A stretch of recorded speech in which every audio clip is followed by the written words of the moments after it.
Hello again, YouTube. I want to take a moment to talk about how roadkill changes state to state. Now, being someone who's from the Midwest, I live near Chicago, based out of the Chicago area. See a lot of dead deer, dead raccoons, the occasional dead coyote on the road. But when you go to different states, the flavors of roadkill start to change. For example, you get down into Missouri, Tennessee, Arkansas, Texas, of course, you might start seeing, well, you will start seeing a lot of dead armadillos. Bit of a change of pace from the Illinois, Indiana, Michigan routine of raccoons and possums. Lots of raccoons, lots of possums. And then, of course, the universal deer. So many deer. So many deer floating around out there. Dead. Anyway. Let me get my junk sorted out after my afternoon shower break. There we go. Right, where was I? Right, roadkill, flavors thereof. So, you get into different areas than you're normally used to. You see different dead animals on the road. I've already mentioned the fairly constant animals such as, raccoons, deer, of course.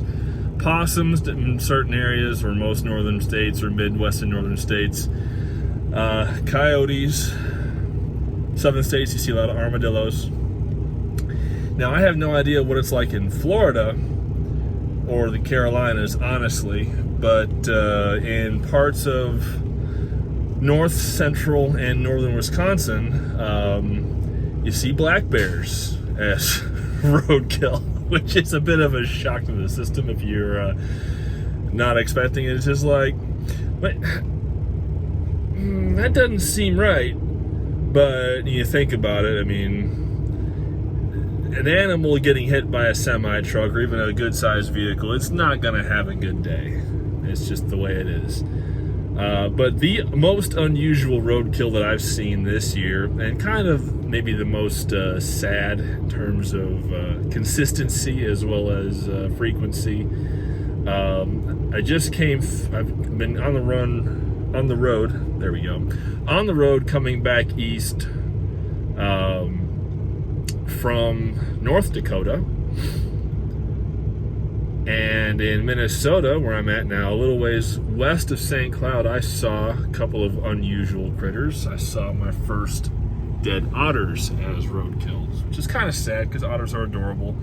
And I guess they're, since they're overgrown water ferrets, essentially they're hilarious animals if you watch the YouTube videos for the folks who own them or train them or keep them in zoos, or the zoos that have their otters on display on internet streaming and whatnot. So kind of cute when they're alive and frolicking, kind of sad when they're dead on the side of the road. But yeah, roadkill, interesting stuff. Despite what the jokes may say, would not recommend you pick any up and eat it. Leave that for the highway crews to collect and dispose of properly. But I will tell you this story now that I'm remembering it.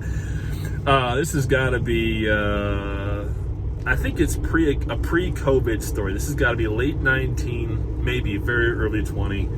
I was in Wisconsin. I was headed towards Minnesota on a run. And I came across a deer carcass, as you do in Wisconsin. It's fairly common once you get north of Madison.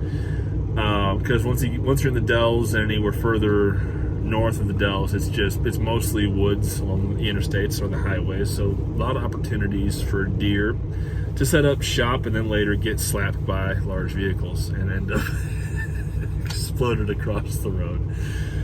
Oh man. So I come across this deer carcass and I notice something about it that I consider to be unusual. I'm looking at it as I'm driving by and I'm like, something's not quite right about that. I was going too fast. I didn't have time to really stop and analyze. But I came across another deer carcass later on. I think it was on the same day, same road.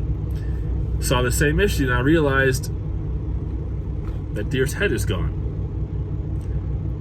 Apparently, someone had come along and collected the head of the deer, potentially or probably to get the antlers. If it was a buck, I honestly have no idea, but it struck me as a bit of a head scratcher, kind of unusual, but I'm like, you know what?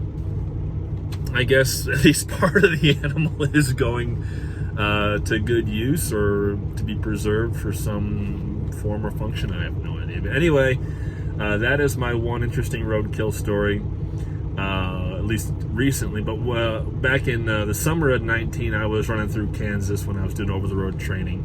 And this is only one more roadkill story, then I'll move it along for the day. This tiny little spot on the map town in Kansas.